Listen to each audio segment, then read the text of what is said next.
seorang koruptor sebagai pertanggungjawaban moral. Saya mau minta klarifikasi, ini tanggung jawab siapa? Bapak malu nggak sih? Tidakkah saya dengar permintaan maaf yang benar seolah-olah menjadi korban?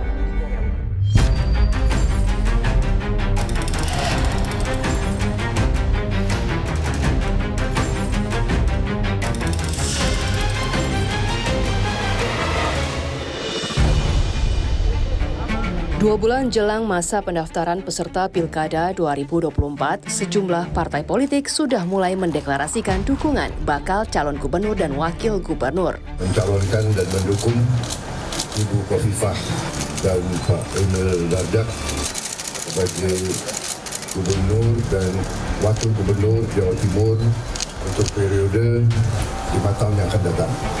Siapa yang sangka, siapa yang duga, tapi saya yakin dan percaya. Ini kan tokoh muda yang cukup energetik, ya kan? Latar belakang, edukasi, pendidikan, intelektualitas yang dimilikinya, ini yaitu Saudara Ilham Habibie. Di Jakarta, pasangan Anies Muhaimin yang kalah tipis dari pasangan Prabowo Gibran menjadi bekal Anies Baswedan kembali ke Jakarta. Dari sisi elektabilitas, Anies adalah petahana yang masih dianggap kuat. Ya, jadi saya menerima kepercayaan dari PKB. Nah, karena itu saya sampaikan bismillah, kami bersiap untuk meneruskan ke periode kedua. Dari Partai Koalisi Pilpres untuk Anies Muhaimin, baru PKB yang deklarasi untuk Anies Baswedan. Nasdem dan PKS belum jelas. Kita nggak membuka pendaftaran dan interview, memang kita udah dekat dan udah paham betul kemampuan Pak Anies juga udah ketahuan. Ya. Pak, kalau misalnya dari Koalisi Indonesia Maju, apakah ada tawaran Pak ke PKS gitu, atau PKS Cawagup DKI? Ada, makanya itu sedang kita coba analisis, kita kaji, mana kira-kira nanti yang paling maslahat kira-kira begitu ya. Sampai saat ini, PKS belum bersikap tentang Anies Baswedan. PKS adalah partai politik yang dibutuhkan di Jakarta karena mesin partai ini dianggap kerja solid, seperti halnya dengan PDIP. Jika Anies yang memiliki elektabilitas cukup tinggi kemudian didukung dua partai ini, maka ini akan menempatkan Anies jadi petahana yang sangat kuat. Masalahnya adalah, apakah dua partai ini bisa bersama di Pilkada Jakarta? Posisi bakal calon wakil gubernur jadi menentukan. Siapa lawan Anies yang sepadan? Nama Ridwan Kamil sebagai kader Partai Golkar muncul untuk Pilkada Jakarta. Tapi ia justru didorong oleh Partai Gerindra dan PAN, bukan dari partainya sendiri. Sampai berita ini disiarkan, belum jelas Ridwan Kamil akan ditempatkan di mana, dan Partai Golkar juga belum bersikap untuk Pilkada Jakarta. Pemilihan kepala daerah secara langsung sebagai bagian dari demokrasi dan otonomi daerah menyisakan kerumitan tersendiri. Lebih dari 500 daerah akan memilih pemimpin mereka di November mendatang. Satu sisi, Koalisi Indonesia Maju yang menang di Pilpres ingin agar koalisi ini diteruskan di daerah-daerah. Sisi lain meyakini apa yang terjadi di pusat tidak selalu bisa sama di pemilihan daerah. Apalagi jika dikaitkan dengan proyeksi politik ke depan. Pilkada Jakarta dan 3 provinsi lain di Jawa memegang peran penting. Karena pemenang pilkada di daerah ini dianggap sebagai pemegang tiket awal untuk Pilpres 2029 mendatang.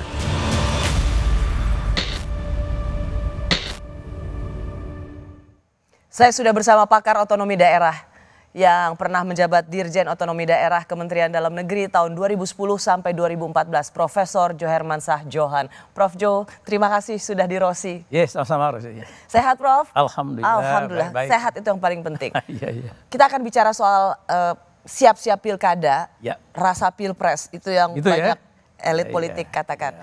Tapi sebelum itu di bagian awal ini Prof, saya ingin, karena Prof adalah seorang ahli otonomi daerah, setelah reformasi kita ada desentralisasi kekuasaan. Dan tahun ini untuk pertama kalinya kita akan pilkada lebih dari 500 daerah. Luar biasa. Saya mau Prof proyeksikan dulu, ini akan jadi barang seperti apa di bulan November mendatang? Begini ya, Rosi, ya kan kita desentralisasi. Desentralisasi itu memberi ruang kepada daerah bisa mengambil keputusan sendiri. Nah, dari mana mulainya yang baik? tentu dari pemimpinnya. Ya, kalau kita pilih pemimpin, rakyat terlibat, lalu kemudian nanti pemimpinnya mengambil keputusan untuk kepentingan masyarakat di daerah itu. Nah, dalam rangka itu dipromosikanlah pemilihan kepala daerah yang fair and fair lah, yang bebas. Nah, maka pemilihan kepala daerah kita itu dulu masalahnya tidak bisa dijalankan bersamaan. Tiap 3 hari sekali satu pilkada. Betul, saya ingat betul. Waktu itu Pak Wakil Presiden Yusuf Kala masa itu mengatakan di dunia ini hanya Indonesia yang bisa dibilang setiap 3 hari sekali ada pilkada. Betul. Saya ingat betul Pak JK pernah bilang itu. Jadi kan katanya efisiensi itu nggak hanya di bidang administrasi aja, tapi juga di politik boleh ada efisiensi. Itu Pak JK. Oke. Nah, oleh karena itu, ayo kita cari format pilkada yang digelar secara bersamaan lah, one day election. Nah, untuk itu nggak bisa langsung ujuk-ujuk sekaligus kan, mulailah bergelombang. Gelombang pertama 2015, kemudian gelombang kedua 2018, lalu gelombang ketiga 2020. Nah, gelombang yang bisa disatukan serentak nasional tahun 2024 ini. Tahun inilah. 545, kecuali Jogja saja. Ya. Karena Jogja cara pemilihan gubernurnya kan lewat penetapan. Ya. Prof Jo, jadi ini adalah bagian dari format baru, betul, model baru supaya kita tidak mengulang seperti dulu selalu ada pilkada, hampir bisa dibilang setiap 3 hari sekali. Dan itu melelahkan itu, rakyat lelah bolak-balik, kemudian keadaan pembiayaannya juga lebih mahal ongkosnya. Karena satu provinsi saja bisa ada pilkada untuk gubernur, bisa ada untuk bupati, bisa ada untuk wali kota. Nah, pertanyaan saya kemudian Prof. Apa proyeksi Prof Jo, karena ini adalah kesepakatan bersama, lebih dari 500 pilkada tahun ini, ini proyeksi akan, tadi barang kayak apa ini nanti? Yang paling kita dambakan ada sinkronisasi antara perencanaan pembangunan nasional dengan pembangunan daerah. Kalau tahun pilkadanya beda, akhir masa jabatan juga beda, pusat dan daerah itu nggak bisa diatur-atur kesamaan sinkronisasi perencanaan pembangunannya. Jadi kalau ini sama, Presiden kan nanti akan dilantik 1 Oktober 2024. 20 Oktober? 20 Oktober 2024. Pilkadanya 27 November 2024. Lalu nanti mereka diperkirakan 2 bulan setelah itu dilantik, Februari 2025. Nah, RPJMN nasional kan rencana juga 2025. Pembangunan jangka panjang dan menengah. Nah, nasional akan juga 2025 startnya. Daerah semuanya provinsi, kabupaten kota, kita akan juga sama di 2025. Jadi manfaat yang paling diharapkan sebetulnya sinkronnya perencanaan pembangunan, tentu saja pelaksanaan pembangunan antara pusat dan daerah sehingga efektif. Jadi tidak tidak membuat pembangunannya itu tidak berbeda-beda, kepentingan berbeda-beda, kemudian berbeda sehingga tidak efisien. Jadi niat awalnya adalah ketika Presiden terpilih sudah ditetapkan, lalu kemudian dilantik, maka kemudian pemerintahan daerah mulai pemilu untuk para pemilih pemimpin lokal, supaya rencana pembangunan antara pusat dan daerah satu tarikan nafas gitu kira-kira ya. Betul, di samping nggak mahal ongkosnya katanya, gitu juga efisiensi dalam soal penyelenggaraan. Hanya banyak aktivis pro demokrasi melihat, politisi juga banyak mengatakan ini Prof, bahwa dalam 1 tahun kita punya 3 model pemilu, pilpres, pileg, dan pilkada. Katanya ini juga meskipun kita belum menjalani sepenuhnya dengan pilkada, ini harus ada evaluasi. Betul. Prof Jo, apa pandangan? Iya, saya kira memang kalau dilihat dari segi kesulitan ya, kalau dia dilakukan pada tahun yang sama, kesiapan penyelenggaranya ini, pemilu KPU kan agak kedodoran di KPU menggelar pada tahun yang sama, belum selesai tahapan pilpres, kemudian masuk lagi tahapan pilkada serentak nasional. Partai-partai politik juga kesulitan karena dia harus menyiapkan calon-calon 545 kepala daerah sambil juga ngurusin yang terkait dengan pilpresnya dan pilegnya. Itu Mbak Rosi ya. Jadi itu ada kesibukan yang luar biasa dan rakyat juga kan sebentar lagi balik lagi nih November harus pergi memilih ke TPS-TPS kita. Cuman menurut Prof Jo masuk masuk akal nggak? Atau memang perlu dipikirkan ulang format yang baru dibuat, terus tapi harus dievaluasi kita lihat ulang? Jalan dulu lah. Ya, mungkin keamanannya juga harus kita perhatikan. Ini apa kan aman aja nih sekaligus serentak di 545 itu. Bagaimana kalau terjadi kerusuhan, kekacauan dalam suatu pemilihan di 10 daerah sekaligus, 20 daerah sekaligus. Siap nggak aparat keamanan kita? Itu juga penting dicatat ya kan. Kita bicara soal pilkada, dan yang sekarang juga menjadi perkataan tren itu adalah dinasti politik. Ya betul, ya. Banyak yang kemudian praktek politik dinasti itu, Prof. Jo, itu dilihat dari para pemimpin daerah melalui pilkada. Kita semangat reformasi, otonomi daerah, desentralisasi, dan ada pilkada, tetapi itu juga melahirkan dinasti politik. Apa yang salah? Kenapa sesuatu yang menjadi dasar reformasi, keinginan untuk membuat pemimpin lokal itu bagian dari siklus atau mendapatkan pemimpin lokal yang sesuai dengan keinginan pemilih di daerah itu, tapi justru melahirkan dinasti politik yang bapaknya habis bapaknya ke anaknya, suaminya ke istrinya. Apa yang salah Kak? Nah ini kan musuhnya pemerintahan Orde Baru yang kita ganti dengan pemerintahan reformasi kan. Orde Baru itu kan sangat syarat dengan KKN, kolusi, korupsi dan nepotisme. Nah, ya, itu loh Mbak Rosi, ada nepotisme kan di Orde Baru dulu. Lalu kita mengharapkan reformasi menghilangkan nepotisme itu. Nah ternyata ketika kita menyelenggarakan demokrasi di mana kesiapan masyarakat, saya melihat lebih kepada kesiapan masyarakat kita. Masyarakat kita kesiapan tingkat pendidikannya, kesiapan tingkat ekonominya. Jadi masyarakat itu dengan 100.000, 200.000 bisa saja kemudian memberikan suaranya berdasarkan NPWP itu, nomor piro, wani piro kan, politik uang. Kedua, elit kita di tingkat lokal, elit kita di tingkat lokal juga menggunakan ini. Iya, jadi siapa yang menjadi kepala daerah, kemudian dia menjadi ketua partai di daerah itu, lalu ketika sudah dia 2 periode, dia ingin kebijakannya itu jangan diubah oleh kepala daerah yang bukan kelompoknya atau saudaranya, kerabatnya, maka itu juga memicu untuk mendorong istri, anak, menantu, ipar, ponakan. Jadi Prof, ini harga yang harus dibayar dari otonomi daerah. Jadi harus ada penguatan pendidikan rakyat, penguatan ekonomi rakyat. Jadi kita mengadopsi model 1 person 1 vote ini kan sangat maju, ya. Sementara masyarakat kan masih di bawah itu paternalistik loh Mbak Rosi. Ya kan, apa kata Bapak? Ya kan, lebih suka begitu. Jadi bapaknya bupati, lalu kemudian ketika dia istrinya maju atau anaknya maju, maka masyarakat yang menjadi patron dari bapaknya itu akan memilih pilihan bapaknya juga.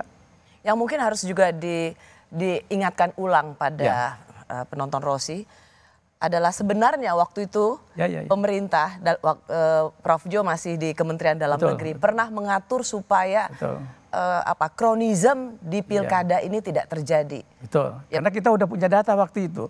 Zaman 2012 ada 60 orang kepala daerah dan wakil yang terafiliasi menerapkan politik dinasti atau politik kerabatan. Bapaknya ke anaknya, suaminya ke istrinya. Kita catat itu sama dengan 11% dari jumlah daerah otonom kita. Nah itu udah warning kan?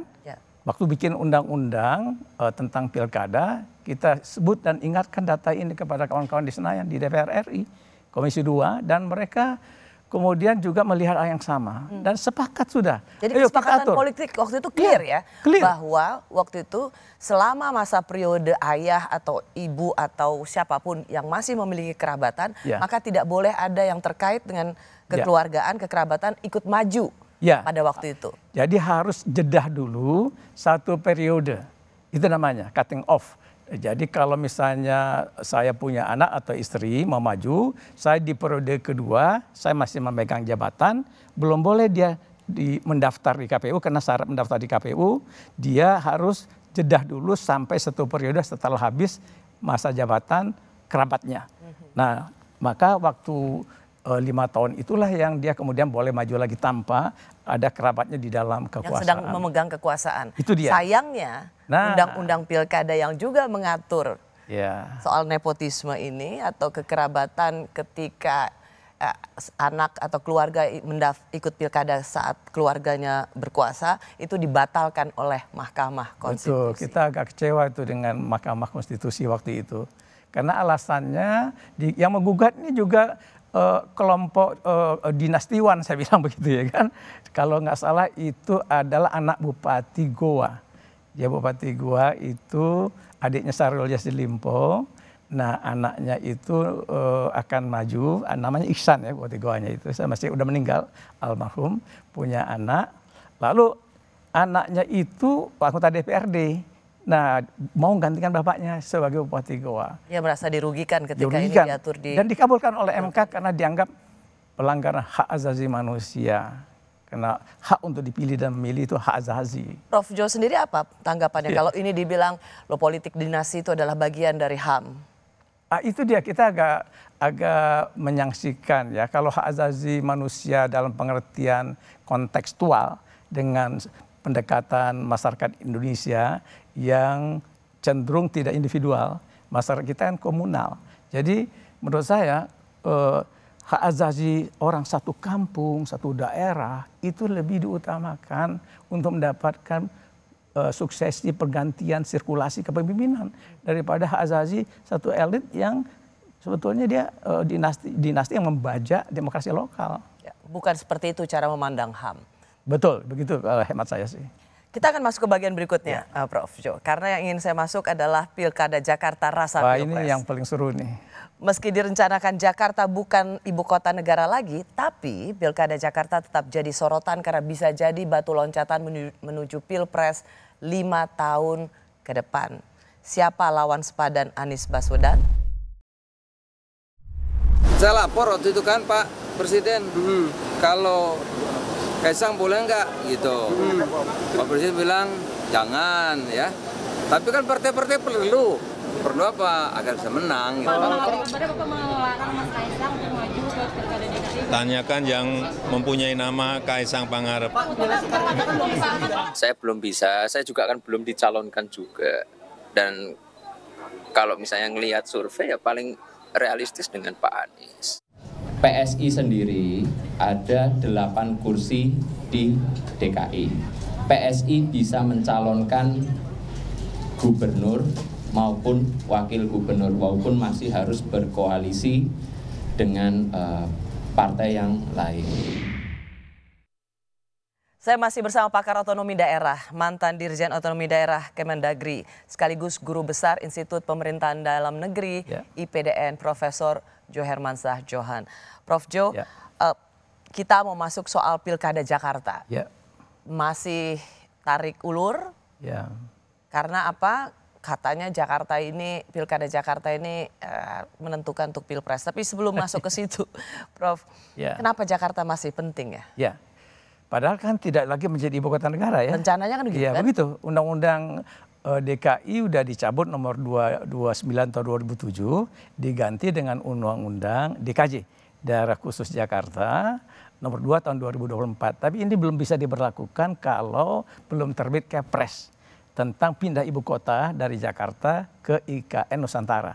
Nah itu kita nggak tahu yang naikkan Kepres apa Pak Jokowi atau Presiden Prabowo nanti. Masih belum jelas. Nah tapi sementara kita pakai DKI dulu lah yang akan berkontestasi. Jadi DKI ini Mbak Rosy ekonominya sangat menarik. Jadi Jakarta ini 17% perekonomian nasional itu bertumpu di Jakarta. Dibanding sama luar Jawa, daerah seperti Sumatera, Pulau Kalimantan, Sulawesi nggak ada apa-apanya mereka. Lalu kemudian juga yang seksi adalah Jakarta ini adalah kota satu-satunya kota yang masuk dalam kelompok hitungan kota global. Jadi ada kota global 40-50-an di dunia kayak Sydney, lalu ada New York, Tokyo. Indonesia punya 93 kota, hanya Jakarta satu-satunya yang masuk peringkat kota global. Gitu ya. Jadi wali kota Jakarta ini agak Gubernur keren Jakarta. lah, Gubernur Jakarta agak keren lah ya kan, di mata wali kota di dunia. Dan kalau sukses, wajar. Plus yang ketiga itu. Kalau sukses memang membangun Jakarta, elektabilitasnya tinggi, approval ratingnya tinggi, itu memang betul bisa dianggap tiket awal presiden ya. Ya kan udah kita buktikan tuh. Pak Jokowi 2012 siap-siap dan 2014 kemudian dia memenangi kontestasi. Hanya 2 tahun sebagai Gubernur DKI Jakarta. Betul. Dianggap sukses dan kemudian langsung naik menjadi presiden. Nah Pak Anies juga kan, walaupun Pak Anies sebetulnya kecelakaan menurut saya kemajuan kemarin itu. Karena sebetulnya dia itu menunggu ada pilkada 2022, pilgub. Tapi kan pilgub tidak ada 2022. Ya, pilgub itu baru ada 2024. Lalu kemudian dia kan nganggur tuh, habis jadi gubernur. Nah, sementara itu ketika menjelang habis masa jabatan, kan ada aktivitas-aktivitas untuk mencoba mentersangkakan Anies kan, dipanggil-panggil ke KPK, perkara e-formula. Perlu backup politik kan Mbak Rosy. Nah salah satu yang aman mungkin adalah dengan menerima tawaran untuk maju capres. Maka itu apakah sebetulnya ada dalam benaknya Pak Anies untuk berkontestasi, walau alam ya. Tapi kalau misalnya ada pilkada 2022 di Jakarta, saya kira dia akan running pilgub 2022. Gitu. Karena jauh lebih penting memantapkan fondasi politiknya untuk naik di Pilpres. Jadi berarti betul ya, sebagai Gubernur DKI Jakarta sangat strategis sebagai tiket awal untuk menjadi Pilpres mendatang. Ini lucu loh Prof. Jo. Bicara soal pilkada terus langsung dikaitkan dengan Pilpres 2029. Ini Pak Prabowo sebagai presiden elek saja belum dilantik, udah ngomongin Pilpres 2029. Apa pandangan Prof. Jo sebagai yang sangat paham tentang politik daerah, pilkada, ilmu pemerintahan? Ada semacam masih tarik ulur soal siapa yang dimajukan sebagai calon Gubernur DKI Jakarta, meskipun sampai saat ini tingkat elektabilitas Anies Baswedan masih yang tertinggi, tetapi ada banyak partai politik yang juga cukup bersemangat untuk mengajukan nama lain karena ada semacam kutukan petahana katanya. Oh gitu ya. Karena di DKI Jakarta sepanjang sejarah pilkada tidak pernah petahana itu memenangkan pilkada untuk kedua kalinya. Pilkada pertama itu Pak Foke menang lawan Pak Adang Darajatun PKS. Periode kedua karena Pak Foke maju, tetapi penantangnya adalah Pak Jokowi, Pak Foke kalah. Lalu kemudian Pak Jokowi jadi presiden, jadi petahana Pak Ahok. Melawan Pak Anies kalah lagi. Pak Anies, Pak Ahoknya kalah. Meskipun pada periode itu memang cukup isu politik yang sangat panas. Tapi ini menguatkan asumsi bahwa DKI Jakarta sepanjang sejarah petahana untuk kedua kalinya tidak pernah menang. Apakah pola ini bisa dianggap sesuatu pola yang kekal? Namanya juga kutukan ya. Kalau saya sih membaca kutukan itu kan juga ada kutukan second period tuh kalau di Amerika itu. Periode kedua itu bakal celaka. Iya kan, presiden-presiden Amerika periode kedua itu umumnya kacau lah ya kan. Nah ini kan kutukan juga nih, kutukan di DKI periode kedua nggak ada yang bisa memenangi bagi petahana yang maju. Tapi namanya juga kutukan, itu kan semacam satu resep yang tidak ada tidak ada elemen-elemen unsur yang kuat lah ya. Jadi lebih kepada jargon kalau menurut saya sih. Harusnya hitungannya kembali tetap kepada elektoralnya bagaimana si petahana itu, kemudian track record kinerjanya bagaimana, lalu rakyat yang bersimpati mendukungnya bagaimana ya, dan partai pendukung dan pengusungnya juga apakah itu kompak, solid dan berbagai macam. Jadi ukurannya harus kita kembalikan ke ukuran rasionalitas. Dan kalau tadi Prof Jo mengatakan juga ada dalam politik kutukan periode kedua Presiden Limdak gitu. Betul. Itu dibongkar atau dibantah, digagalkan oleh Pak Jokowi. Periode kedua nggak, sampai sekarang aja nggak ada. Nggak mati-matinya. Nggak ada lemah-lemahnya, approval rating masih tinggi. Jadi kalau itu bisa ada di Pilpres, kenapa di Presiden, kenapa itu tidak bisa juga di tingkat lokal? Iya, betul. Ya, tapi emang agak unik lah. Ya, rata-rata sih yang kasus Pak Jokowi ini kan agak unik nih. Teori Lemdak kan nggak berlaku bagi beliau ya sampai saat ini so far. Nah, tapi kalau dalam konteks pilkada kembali, saya lebih mempercayai kepada faktor-faktor rasionalitas tadi. Apakah tingkat elektoralnya bagus, kemudian dukungan partainya bagus, luas, banyak yang mengusungnya. Kemudian dia punya, kalau petahana punya track record yang baik, ya artinya dia kinerjanya oke, rakyat terkenang akan karyanya gitu loh Mbak Rosi. Kayak Ali Sadikin karyanya, katakan gitu di zaman Ali Sadikin nih. Nah ini zaman Anies nih ada nggak apa aja yang dikerjain oleh Anies karyanya. Sebab terbukti nih kalau dalam Pilpres kemarin kita pakai angka Jakarta, saya coba lihat itu data.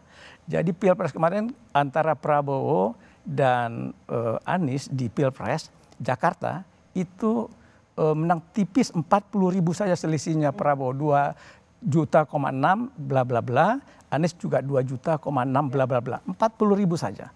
Nah itu modal yang sangat modal yang sehingga sangat makanya kuat. sampai sekarang kan masih menjulang 35% sampai 40% ya. Oke, Prof, tapi kalau misalnya Kepres itu ditandatangani entah oleh presiden siapapun nanti, apakah masih Pak Jokowi atau Pak Prabowo, dan kemudian Jakarta tidak lagi ibu kota, apakah Gubernur Jakarta masih sestrategis sekarang? Oh iya, saya yakin masih. Apa meskipun IKN? Nggak apa-apa, IKN kan cuma pusat pemerintahan Mbak Rosi. Ini pusat perekonomian, duit di sini. Jadi siapapun yang nanti akan jadi Gubernur DKI Jakarta, itu menjadi dia punya panggung nasional dan punya tiket untuk naik kelas satu lagi Pilpres. Nih saya kasih tahu bahwa di Undang-Undang DKJ yang baru nomor 2 2024 Jakarta itu dapat 15 kewenangan kekhususan plus kelembagaan, kepegawaian, keuangan daerah. Jadi ini Jakarta sangat challenging nih. Dia nggak sama DKI karena diberi power pusat yang banyak untuk bisa running dia punya pemerintahan provinsi. Diberi juga sumber-sumber keuangan yang berbeda plus kepada Gubernur Jakarta. Kepegawaian you boleh atur yang cocok sama you kayak apa. Struktur organisasi boleh you atur. Nggak ada di daerah lain. Tidak ada yang Gubernur Jawa sekalipun nggak ada ya, Jatim nggak ya. Tidak heran memang Pilkada Jakarta ini siapa yang harus menang jadi perebutan. Benar sekali. Jika Jakarta berpotensi mempengaruhi peta Pilpres 2029, bagaimana dengan Jabar, Jateng, dan Jatim? Seberapa besar kekompakan koalisi partai politik di Pilpres bisa dijaga di Pilkada nanti? Ya, memang ini perkembangan turbo gitu kalau ya. Tapi ya memang begitu, saya juga banyak ya kalau saya lihat hal-hal lain yang terjadi dalam hidup saya dan orang lain juga memang kadang begitu. Kita tidak tahu menau tiba-tiba wow. Partai sudah menugaskan saya untuk berikhtiar menuju pemilihan gubernur dengan penuh kebanggaan. Saya menyerahkan berkas formulir pendaftaran untuk menuju pemilihan gubernur di bulan November nanti. Jatim tadi memang menyita waktu agak banyak dalam pembicaraan. Agak banyak dan hampir sepakat pokoknya kita harus mengusung seseorang. Nah siapa dia ini masih rahasia. Masih rahasia, nanti kalau bocor ketahuan Khofifah bahaya itu. Saya masih bersama pakar otonomi daerah yang menjadi guru besar Institut Pemerintahan Dalam Negeri dan pernah menjabat Dirjen Otonomi Daerah Kementerian Dalam Negeri tahun 2010 sampai 2014, Profesor Jo Hermansyah Johan. Prof Jo, Jakarta sangat strategis, tapi kantong suara itu juga ada di Jabar, Jatim, dan juga Jawa Tengah. Saya mau masuk dari Litbang Kompas, Prof. Ini Litbang tanggal 20-22 Mei 2024. 61,5% responden berharap koalisi partai di Pilkada sesuai dengan di pemilu. Nasional ya? Nasional maksudnya. 51,8% responden berpendapat koalisi pusat memiliki pengaruh atau mempengaruhi situasi politik daerah. 58,3% responden berpendapat koalisi di pusat bisa dimunculkan di daerah. Nah, kalau dari sini kita lihat memang sebagian besar mereka menginginkan apa dari responden yang disurvei, apa yang terjadi di pusat atau susunan koalisi di pusat itu bisa diterjemahkan, bisa terjadi juga di daerah. Belajar dari semua pilkada yang terjadi, Prof. Jo, apa catatan Prof? Nah, saya catat ya, Pilkada Indonesia ini dalam hitungan saya sejak 1 Juni 2005 kita punya pilkada langsung sampai yang Desember 2020 ada sekitar 1.800-an kita menggelar pilkada di Indonesia. Gubernur, bupati, dan wali kota. Nah itu kalau dalam konteks koalisi sulit itu koalisi yang ada di tingkat lokal harus disama-samakan dengan koalisi di tingkat nasional. Kenapa? Karena di tingkat lokal itu ada gium yang bilang all local government is unique. Jadi tiap pemerintahan daerah tidak sama. Jawa Timur secara dengan historis Jawa Barat, itu jarang bisa Jawa terjadi Tengah, ya. Berbeda. Konstelasi politik, keadaan komposisi kekuatan kepartaian, lalu kultur masyarakat, ya, dinamika yang tumbuh dan berkembang. Ada yang memang selalu akur, ada yang tidak akur. Misalnya kan nggak bisa dibuat satu pattern di tingkat nasional kemudian harus juga dicetak birukan turun ke bawah. Di situ tantangannya. Prof, kalau misalnya pilkada serentak 1 tahun dengan 3 model pemilu, pilpres, pileg, dan kemudian pilkada. Tadi Prof sudah menjelaskan bahwa niatnya itu supaya antara presiden dan kepala daerah memiliki rencana pembangunan menengah dan jangka panjang yang inline. Ya, betul. Jadi kalau model pemilu serentak ini dibikin untuk supaya pembangunannya sama, atas sampai pusat sampai daerah, maka koalisi yang terjadi di pilpres itu memang sebaiknya juga terjadi di pilkada dong, supaya pembangunan yang dicanangkan pemerintah pusat itu bisa dijalankan atau dikawal di pemerintahan daerah, gitu dong. Itu betul, idealnya kan seperti itu. Jadi pusat punya kebijakan pembangunan, misalnya program strategis nasional, lalu itu didukung oleh daerah. Kepala daerah ikut mensukseskan dengan berbagai macam kewenangan dan kemampuan yang dimiliki. Tapi jangan lupa Mbak Ros, ini kan pilkada.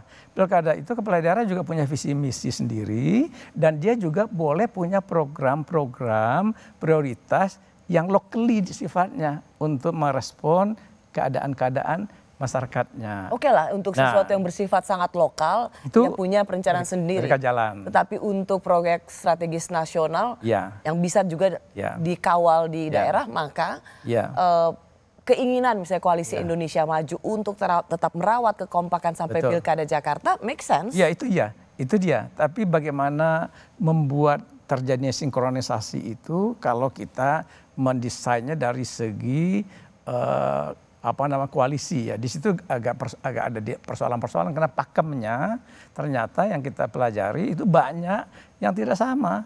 Ya umumnya kalau ada atau sama itu minor Mbak Rosi, minor sekali. Apa biasa penyebabnya? Mengapa koalisi yang di pilpres itu jarang bisa terjadi di pilkada? Ya, tadi itu misalnya partai politik yang memenangi kursi di daerah itu kan nggak sama dengan di tingkat nasional dengan di tingkat lokal.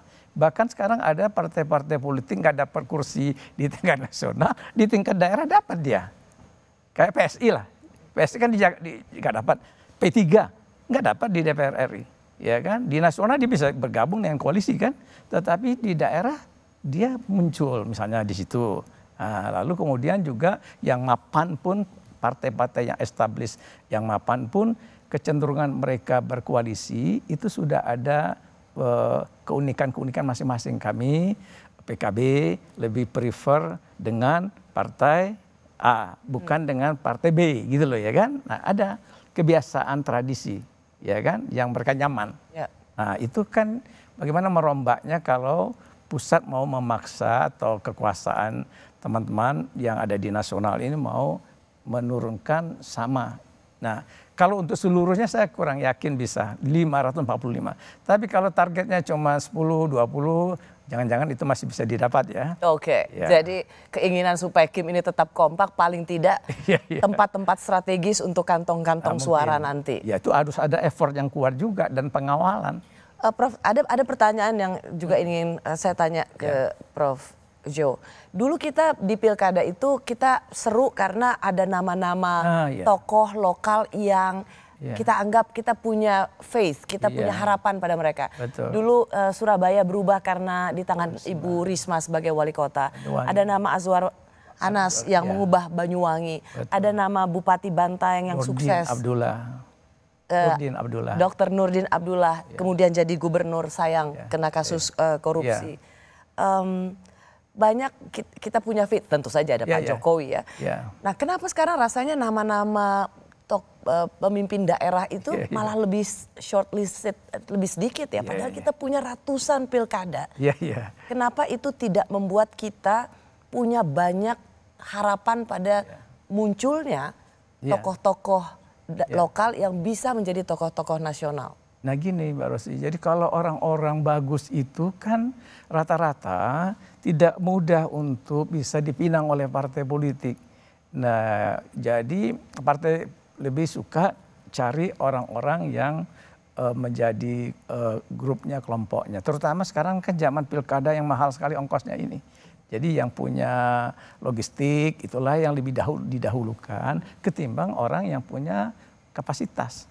Jadi kalau yang punya kapasitas itu kan kebanyakan orang-orang independen, ya orang di luar partai.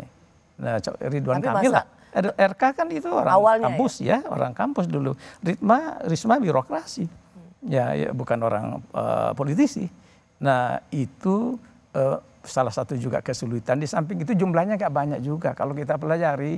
Oh dulu justru sebenarnya juga nggak banyak. Nggak banyak. Jadi karena dulu udah sedikit, sekarang makin sedikit dah. Wajar aja. Karena dulu nggak sampai 10 jari juga kita hitung orang-orang yang hebat itu.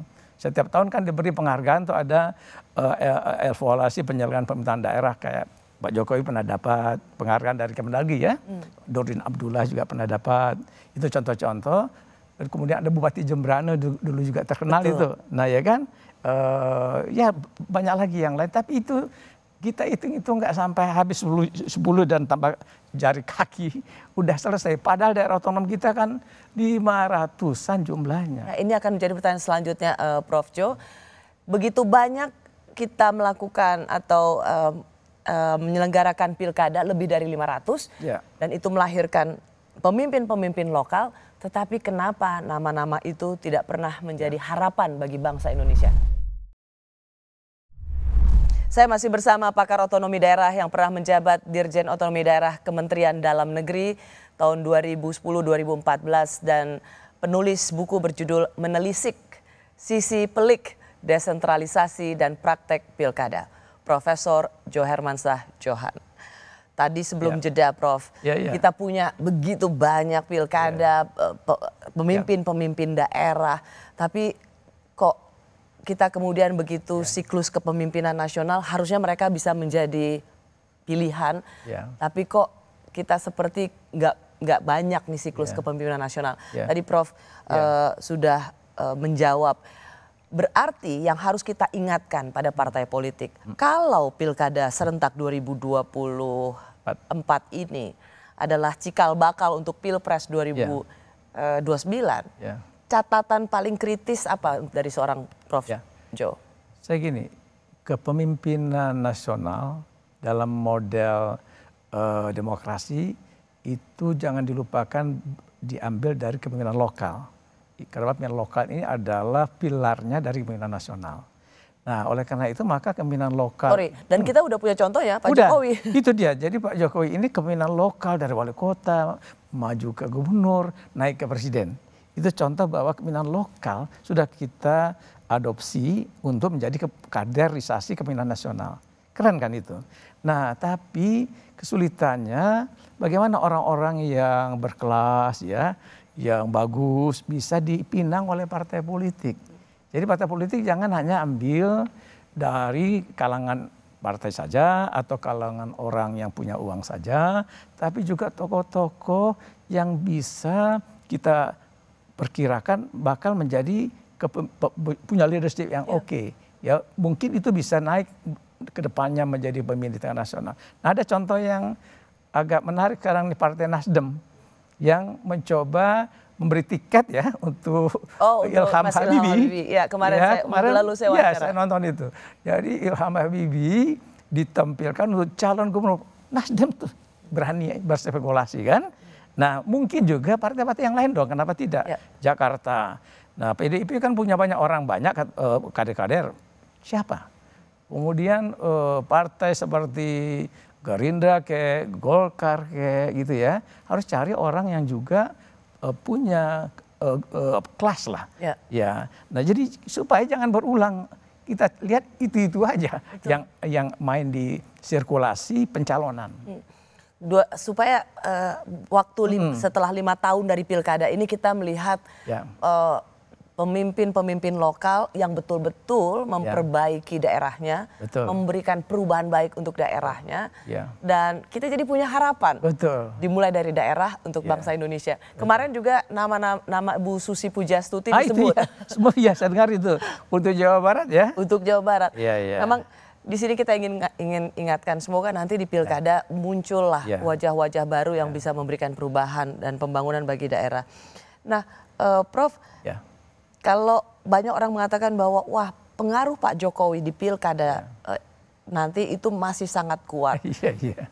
Tadi Prof bilang koalisi Indonesia Maju, ya kalau nggak mungkin semuanya, tapi paling nggak bisa beberapa daerah yang mempengaruhi kantong suara di Pilpres 2029 nanti. Pandangan Prof Johan? Ya. Saya kira kan karena Presiden Jokowi ini agak unik ya, dia nggak lemdak-lemdak gitu ya kan, jadi nggak jadi lemah, dan dia kenapa? Karena dia kan kingmaker untuk presiden terpilih kan. Nah, jadi oleh karena itu maka masa depan Pilpres kita kan 2029 itu juga tergantung dari Pilkada 2024. Maka Pak Jokowi sebelum lengser ya dari jabatan juga berkepentingan sepertinya untuk bisa mengatur lah ya, atau menyarankan, mendorong agar yang menjadi kepala daerah itu adalah orang-orang yang memang menurut beliau bisa siap untuk 2029. Itu pandangan saya. Jadi saya melihat tanda-tandanya seperti itu. Ada gejala misalnya ada rapat mengumpulkan ketua partai Kim kan, belum lama ini. Satu-satunya perkat atau yang bisa membangun soliditas di Kim ya hanya Pak Jokowi. Nah, itu dia. Jadi itu yang dicoba dilakukan, termasuk juga bahkan ada aktivitas Pak Jokowi yang langsung ke lapangan kan. Misalnya untuk kasus gubernur Jawa Tengah calon nih, ya Pak Kapoldanya itu siapa namanya itu Lutfi. Nah itu kan Pak Jokowi nampak terbuka sekali untuk menyokong itu untuk Jawa Tengah. Nah, padahal Jawa Tengah itu kan kandangnya banteng, ya kan? Nah, ini contoh bahwa beliau terus tetap menyiapkan orang-orang yang akan menjadi kepala daerah itu supaya apa? Supaya bisa memberi kantong-kantong suara nih, terutama nanti in case 2029 apakah Pak Prabowo maju lagi atau Gibran berhadapan dengan Pak Prabowo bisa juga kan? Atau dia berpasangan. Itu terjadi pada Pak SB dan Pak JK. Itu dia. Pak SB presiden, wakil presidennya Pak JK di Pilpres 2009, Pak JK menjadi capres juga berhadapan dengan Pak SB. Kalau disiapkan dari sekarang 2024 itu kantong-kantong suara tadi oleh Presiden Jokowi itu adalah mungkin legasinya untuk penerusnya. Jadi sepakat ya Prof Jo bahwa pilkada serentak nanti November ini adalah pilkada rasa pilpres. Iya, sepakat sekali. Betul Mbak Rosi. Terima kasih Prof Jo sudah berbincang di Rosi. Terima kasih untuk diskusinya yang selalu menyenangkan. Iya, alhamdulillah. Terima kasih juga bagi Anda yang sudah menyaksikan Rosi. Saya Rosiana Silalahi, kita jumpa Kamis depan. Selamat malam, sampai jumpa.